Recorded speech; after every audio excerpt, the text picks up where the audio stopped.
Hi, my name is Tabby Hirschberger. I'm a homeschool mother of 4. And I'm Angel Williams, and I also homeschool 4 kids. Today we'd like to talk about confidence in a box. It's also known as the complete parent kit. Yes, exactly. So what do you think is the first thing we should do? I think we need to find the curriculums because they tell us what? They tell us it's almost like a roadmap for everything. In fact, let me just say this. If you have a question about anything that you unpack, look in the curriculum. Pull these out, put those all in a pile, keep that safe. That's the curriculum. Now, what else are we going to get?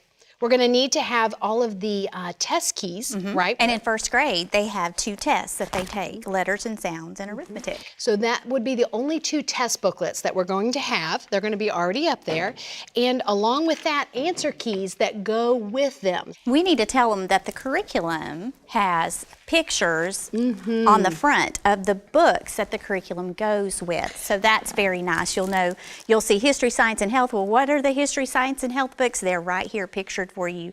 And even in the history, science, and health, you have a bonus curriculum lesson plan that involves social studies, art, and music. So sometimes when I'm unpacking or have unpacked in the past, I would get all of my children's books and then make them all coordinate with the curriculum. This one is the language arts for first grade, and it has a lot of materials with it, but if you don't know which ones, it's listed right here on the front, okay? And we've got the arithmetic too. So the rest of this that we have here has to do with helps. Yes, they're visuals. Helps us teach the concepts that the curriculum tells us to teach. The bold-faced. The bold that she's talking about, I'm so crazy about that because in the curriculum, it will tell you the teacher's words that she has used to communicate all of these different things that we need to teach our little first grader. Right, we don't think like a first grader after we become a mother. So this helps us. It does. The teachers who have been teaching many years of first graders know exactly how to say it so that they will get it, and it's bolded so you can zero right in on that. Each lesson has a lesson number so you can figure out where you are. Yes, it's very, very detailed and helpful. Could we maybe begin then with our phonics? Our reading is divided into 6 little steps, and one of the first things they do is learn the vowels, and there's cards to go with that. Yes. And then after they learn the vowels, they put it together with a consonant. And that's called blending. They have a little blend. Then they put the final consonant on the end, and they're reading. Right, and the last step, remember, we teach them the special sounds of phonics. 173, I believe it is, and every chart of phonics is color coordinated. And that is very helpful because, for instance, there's a This is a purple chart. All of these cards then go with that chart. So this is just an expanded version of this. But what's so great about it is they all have a clue word that goes with it. So maybe you're thinking that you need to say that this special sound says ah. No, it says oh because of go. It's helping us know. What does Y say? It says I and fly, Y. That's what it says there. Another neat thing you could show them on the back of this are the words that are on the backs of these cards that have examples of that special sound. So your child can look for that special sound, pretend to circle it, and sound it out. And if you can't think of words to go with it, just look on the back and pray. Now, wait a minute. What if you're thinking to yourself, okay, I see all those special sounds, but what if I can't pronounce them? Guess what it comes with? A perfect little CD that has all of these charts on it, right? Yes, it does. It does. So, it goes from phonics chart 1 all the way to phonics 13. Now, there's such a controversy about whether we should do manuscript or cursive. What do we do in first grade? Well, we have a choice. If you want to stick with the manuscript for their penmanship, we have a choice for you to choose that. If you want them to learn cursive, we have that choice as well. The neat thing about them learning cursive is they're able to not only write the letters, but they learn to recognize them and even read cursive. I love that. And they each come with a cursive formation guide sheet in the front of the booklet. And I love to tear that out and laminate it and let them practice tracing them Well, that's a good idea. with a write-on, wipe-off marker. If they need a little extra practice and hadn't had it before, that's awesome way to do it. Let's talk about the other core class, which is arithmetic. Yes. And they learn so much in first grade. It's amazing. They do. Now, when I would be opening up a box, I think the very first thing I would do is, I'm only showing you some of the things there. It came in 2 boxes. Remember I said that we have some additional things, and one of them is these flashcards. Right, yes. right. And I would group them into families, the same way as they are on this chart. Now, she's looking at the front. It's showing all of the things that go with charts. it. Yes. So if they're grouped as families, then your child isn't learning them all at once. They're learning them just at a section of time. Let's see. There they are. Yeah, they right are. there. This is what it looks like when it comes out, and it's got all of the combinations, addition and subtraction. So here is an example of 1, 2, and 3 addition and subtraction families. The addition's on the left, subtraction's on the right, and you would want to group your flashcards into these little families for practicing. You can also put these up. The children can say these, but they learn it by families then. So when they just begin, they can do the 0 family because that's just the, you know, the other number. Yeah, and so they can just do that and they can already be flashing. Now, what about these flashcards? Because they last. They're made out of some really strong stuff. And you practice with these really in our curriculum all the way up through 6th grade. And in our curriculum, when it tells you use these particular flashcards maybe to give them a test or to drill on a certain day, they may say grab cards 12 to 23, and you think cards 12 to 23. Well, there's a little number at the bottom of the card, and they're in order, and that will show you which cards to pull. These are so sturdy and last for years. It's a great value. Yes, it is. Okay, so we've got those. Let me put those over there. Okay. Now we have something else. Oh, I love this for the arithmetic, and that's the concept cards. Tell us a little bit about that. Well, you will use this set of cards in 1st grade and 2nd grade. So if you purchase the grade 1 complete parent kit, you will have those for your 2nd grader the next year.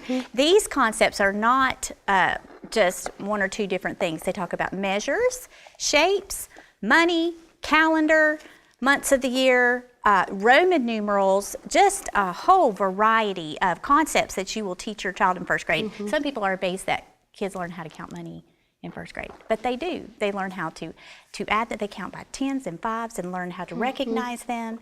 And these are nice for drilling purposes, just to get them memorizing them so that they can say the answers very also quickly. color-coded. You can see where each section goes to the new section. And they're called to use in the curriculum, right? Yes, that's and why they're there. called for because everything that's in this curriculum now we're going to have here. Sometimes I'm not sure what to do. How do I help my child? I know how to do this. How do I help my 1st grader learn? Well, the curriculum tells you how to say it to them and what to use these visuals as you do it. Now we also have other kinds of visuals. Oh, they're so fun. Things that are going to help with the concepts as far as 10s and 20s. You were mentioning, Angel, about counting all of these different ways. They'll have those for them.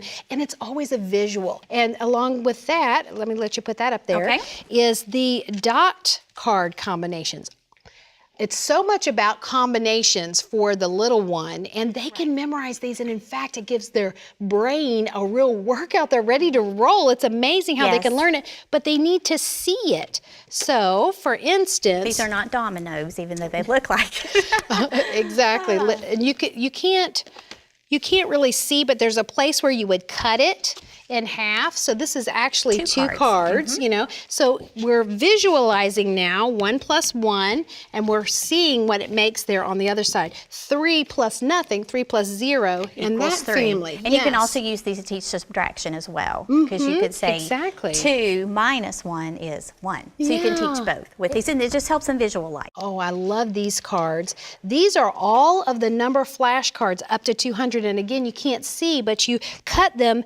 They are color-coded according to the family. So they will learn that every father of a family has a 0 at the back. So for instance, the father of the 20 family has a 0, but he has a 2 in the front. The father of the 30 family, and then you look down all the 30s, and they all have, or here's the 40s, they all have a 4 in the front. The same way as we all have the same last name or whatever, you know, but it's a good way to teach children kindergarten, once they learn 1 through 9 or 0 through 9, after that they're just learning The families and They're just applying the learning information. families, right. And they can count easily up to 200 as little. You can use these on the back, as you can see, because they go all the way to 200, or you'll have 46 on the front and 146 on the back. Another way to use these is before and after numbers when they start doing that. You could show them 146 and have them tell you, instead of the number, what comes before, and it helps them think.